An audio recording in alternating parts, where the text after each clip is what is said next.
My guys, ഇതാണ് ഊട്ടിയിലേക്ക് പോകുന്ന മൂന്നാമത്തെ പാർട്ട്. ഓക്കെ, അപ്പോൾ ഇത് ഷൂട്ടിംഗ് സ്പോട്ടിലാണ് നമ്മളിന്ന് വന്നിട്ടുള്ളത്. സിനിമാക്കാർ ഷൂട്ട് ചെയ്യുന്ന ഒരു സ്ഥലമാണിത് എന്നാണ് എൻ്റെ ഒരു ഇത്. അതുകൊണ്ടായിരിക്കും ഷൂട്ടിംഗ് സ്പോട്ട് എന്ന പേര് വന്നത്. ഞങ്ങൾ പോയപ്പോൾ നല്ല പച്ചയായിരുന്നു സ്ഥലം. അങ്ങോട്ട് ഒരുമാതിരി ചെളിക്കളറായി. എനിക്കത് ഭയങ്കര വിഷമമായി.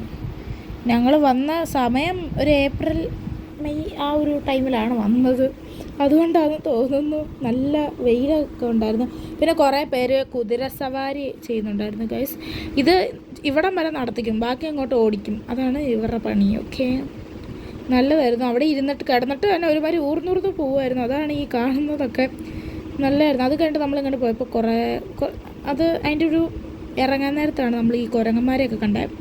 വണ്ടിക്ക് ചുറ്റിനും കുരങ്ങന്മാരായിരുന്നു. ഒന്നും എടുക്കാൻ പറ്റിയില്ല. ഞാൻ കാർച്ചയും കുഴിച്ചുകൊണ്ട് ഒന്നും എടുക്കാൻ പറ്റിയില്ല ഗൈസ്. അയ്യോ, എന്തൊരു കുരങ്ങന്മാരെ. ഇതിൻ്റെ അകത്ത് ലാസ്റ്റ് ഇപ്പോൾ ഒരു വലിയത് വരും ഗൈസ്. വലിയത് ഉണ്ട്, അതാണ് വലുത്. ഈ ഫോണിൽ സത്യം പറയുക കുഞ്ഞതായിട്ടാണ്, പക്ഷെ അത് ഒറിജിനാലിറ്റി ആയിട്ട് കാണുമ്പോഴത്തേക്കിനും വലിയതായിട്ടാണ് കാണുന്നത്. എനിക്ക് എന്നെ പേടിയായിരുന്നു. അത് കണ്ട് നമ്മൾ നേരെ പോയത് ഏതോ ഒരു കടയിലോട്ട് ആണ്. ഉമ്മച്ചിക്ക് ക്യാരറ്റ് മേടിച്ചു. പിന്നെ ഞങ്ങൾ കോണൊക്കെ കഴിച്ചായിരുന്നു കേട്ടോ ഗൈസ്. അടിപൊളിയായിരുന്നു. അവിടെ തേൻമുട്ടായി തിന്നപ്പോൾ പുറകിൽ നിന്ന് അതിൻ്റെ ഒരു മധുര സാധനം ചാടിയപ്പോഴാണ് ഞാൻ ചിരിച്ചത്. ഇത് വലിയ തേൻമുട്ടായി ഗൈസ്, വലിയൊരു കാടമുട്ടയുടെനെക്കാട്ട് വലിയത്. പിന്നെ ഞങ്ങൾ കോൺ മേടിച്ചു, വലിയ ആവശ്യത്തിന് മേടിച്ചതാണ്. പകുതി ഞാൻ തിന്നു, പകുതി വാപ്പയും ഉമ്മയും തിന്നു ഗൈസ്. എനിക്ക് വലിയ ഇതായിട്ടൊന്നും ഇഷ്ടപ്പെട്ടില്ല. ഇതാണ് എൻ്റെ കാര്യം. എനിക്ക് ചില ടേസ്റ്റൊക്കെ ഉള്ളൂ ഇഷ്ടപ്പെടത്തുള്ളൂ. ഞാൻ അങ്ങനെയാണ്. ഉമ്മേനോട് ഒരു ഫോട്ടോ എടുക്കാൻ പറയുമ്പോൾ ഉമ്മയുടെ സ്ഥിരം പരിപാടി തന്നെ എടുത്തു വെച്ചു, വീഡിയോ. ഓക്കെ, അതാണ് നിങ്ങളിപ്പോൾ കണ്ടുകൊണ്ടിരിക്കുന്നത്. കണ്ടു. അതുകൊണ്ടാണ് ഞാൻ എന്തോ പറഞ്ഞുകൊണ്ടിരിക്കുകയാണ്. ഉമ്മി വീഡിയോ എടുക്കല്ലേ എന്ന് പറഞ്ഞുകൊണ്ടിരിക്കുകയാണ്. നല്ല ടേസ്റ്റാണെന്നൊക്കെ അഭിനയിക്കുന്നേ ഉള്ളു ഗൈസ്.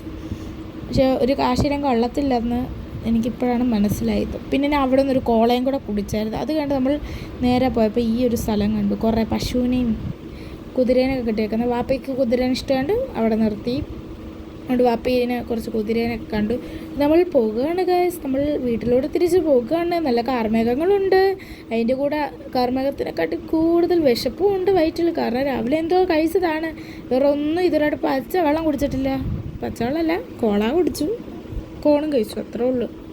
നല്ല വിശപ്പെടുത്തുകൊണ്ട് ഞങ്ങൾക്ക് കടയൊക്കെ തിരയുവാണ്. ബട്ട് ഇവിടെ ഒറ്റ കടയില്ല, അതും ഈ കാടിൻ്റെ അകത്ത്. ആരും കൊണ്ട് കട വെക്കാനായിട്ടാ ഉണ്ട്. നല്ല രസമായിരുന്നു. പിന്നെ സത്യമായിട്ട് അതിൻ്റെ പകുതിക്ക് വെച്ച് മഴ പെയ്യാൻ അങ്ങോട്ട് തുടങ്ങി. പിന്നെ വിശപ്പൊക്കെ എങ്ങോട്ട് പോയെന്ന് അല്ലാഹു ആലം. നല്ല അടിപൊളിയായിട്ടുള്ള മഴയായിരുന്നു ഗായ്സ്. ഏതൊരു ചുരം കയറിയപ്പോഴാണെന്ന് തോന്നുന്നു മഴ വന്നത്. ഓക്കെ, മഴ വന്നത് നല്ല അടിപൊളിയായിരുന്നു. പിന്നെ ഞങ്ങൾ യൂക്കാലി മരത്തിൻ്റെ ഇടയിലോട്ടാണ് ഗൈസ് പോയത്. ഞങ്ങൾ നേരെ പോകുമ്പം ഇതൊരു റോഡിൻ്റെ രണ്ട് വശങ്ങളിൽ യൂക്കാലി മരം. ഇത് സത്യം പറയും ഇതൊരു ഫോറസ്റ്റാണ്. ഫോറസ്റ്റിന് നടുക്കാണ് ഈ യൂക്കാലി മരങ്ങൾ സ്ഥാപിച്ചിരിക്കുന്നത്, അതായത് നിൽക്കുന്നത്. എന്നോട് എല്ലാവരും ചോദിക്കും, എന്തിനാടി നീ യൂട്യൂബിൽ ഇങ്ങനെയൊക്കെ ഈ മലയാളം സംസാരിക്കുന്നത്? അതെനിക്ക് ഇടയ്ക്ക് കയറി വരുന്നതാണ് ഗൈസ്. അപ്പോൾ ഞാൻ പറഞ്ഞതേ ഉള്ളൂ. ഓക്കെ, നല്ല മരമായിരുന്നു ഗൈസ്. അപ്പോൾ ഞാൻ ഉമ്മയ്ക്കും വാപ്പിക്കൊക്കെ ഒന്ന് എഴുന്നേറ്റ് നിൽക്കണമെന്ന് പറഞ്ഞു. എൻ്റെ അവിടെ നിർത്തി. പിന്നെ എൻ്റെ ട്രൈപോഡ് വെച്ച് കുറച്ച് ഷോ ഒക്കെ കാണിച്ചു. ഞാൻ വ്ളോഗൊക്കെ ഇങ്ങനെ എടുക്കുന്ന പോലെയൊക്കെ കാണിച്ചു. പക്ഷെ ഒന്നും റെക്കോർഡായില്ല. പിന്നെ ലാസ്റ്റ് ഒരു ക്ലിപ്പ് മാത്രമേ ഉള്ളൂ എടുത്തോളൂ ഞാൻ. അതാണ് ഈ കാണുന്നത് നിങ്ങൾ. അടിപൊളിയായിരുന്നു ഗായ്സ്. ഇതിനെ നടുക്കിക്കുമ്പോൾ ഉള്ളൊരു മണമുണ്ടല്ലോ യൂക്കാലിയുടെ, ഇത് സെറ്റ് മണമാണ്. അപ്പോൾ എനിക്ക് വിശന്നു ഗായ്സ്. അപ്പോൾ ഞാൻ ഒരു ക്യാരറ്റ് തിന്നുന്നതാണ് നിങ്ങളിപ്പോൾ കണ്ടുകൊണ്ടിരിക്കുന്നത്. ഇത് കാണുമ്പോൾ എൻ്റെ ഇത്തി എന്തെങ്കിലുമൊക്കെ പറയുമെന്ന് എനിക്കറിയാം, എന്നാലും ഞാൻ കാണിക്കുക നിങ്ങളെ. അടിപൊളിയായിരുന്നു, നല്ല ടേസ്റ്റായിരുന്നു ഗൈസ്. നല്ല ഫ്രഷ് ക്യാരറ്റായിരുന്നു, പക്ഷെ കുറച്ചേ ഉള്ളായിരുന്നു. അവിടെ കണ്ട ഗൈസ് മലയുടെ അവിടെയൊക്കെ കാർമേഘ. ഈ ഫോണിൽ അത്ര ക്ലാരിറ്റി പോരാന്ന് തോന്നുന്നു എനിക്ക്. നല്ല മഴക്കാറുണ്ടായിരുന്നു ഗൈസ്, നല്ല അടിപൊളിയായിരുന്നു. അപ്പോൾ ഇതാണ് ഗൈസ് മഴ പെയ്തിട്ടുള്ള ഒരു ഫോട്ടോ.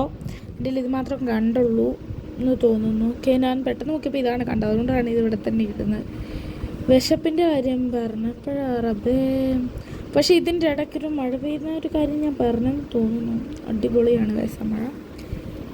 അതിൻ്റെ ഇടയ്ക്ക് വിശപ്പൊന്നും ഇതല്ലാതായി ഗൈസ്. ഈ പാറ, ഈ കൂർത്തിക്കുന്ന പാറ മേള് തൊട്ട് ഞങ്ങൾ കാണുക, അല്ലെ താഴെ തൊട്ട് കാണുക. ഇപ്പം മേളിലോട്ടാണ് നമ്മൾ വന്നത്, അതുകൊണ്ട്. പിന്നെ ഞങ്ങൾ ഒരു ഫുഡ് കഴിക്കാൻ, ഒരു മീൽസ് കഴിക്കാൻ ഇടത്ത് കയറി.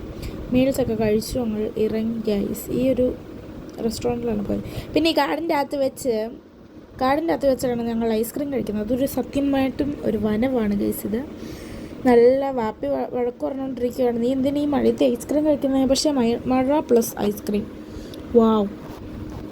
സത്യമാണ്, എനിക്കത് വലിയ കുഴപ്പമൊന്നുമില്ല എനിക്ക് കഴിക്കുന്നതിന്. എനിക്ക് പക്ഷേ ഇഷ്ടമാണ് ഇങ്ങനെ കഴിക്കുന്നത്, മഴയത്ത് ഐസ്ക്രീം കഴിക്കുന്നത് നല്ലതല്ലേ. അതാകുമ്പോൾ ഐസ്ക്രീം ഒലിച്ചൊന്നും പോകത്തില്ലല്ലോ, കറക്റ്റ് നമുക്ക് കഴിക്കാം ആ ഒരിത്. പിന്നെ ഞാൻ നോക്കിയപ്പോൾ ഞാൻ ഈ ചിരിക്കുന്നതെന്ന് പറഞ്ഞാൽ ഇക്കാക്ക മഴ നനയെന്ന് കണ്ടിട്ടാണ് ചിരിച്ചത്. അതേപോലെ തന്നെ ഉമ്മി പറഞ്ഞു ശ്വാസമുട്ടയുടെ ഐസ്ക്രീം വേണ്ടെന്ന്. പിന്നെ ഞാൻ നോക്കിയപ്പോൾ റബ്ബ് ഉമ്മി ഇരുന്ന് ഐസ്ക്രീം കഴിക്കുന്നു. പിന്നെ ഞങ്ങൾ പോകുന്നേരത്ത് ഒരു വിങ്സും കൂടെ കഴിച്ചിട്ടാണ് പോയത്. ഇലക്ഷൻ്റെ റിസൾട്ട് അറിഞ്ഞുകൊണ്ട് നല്ല തിരക്കുണ്ടായിരുന്നു. അപ്പോൾ അത്ര ഉള്ളിട്ടായിട്ട്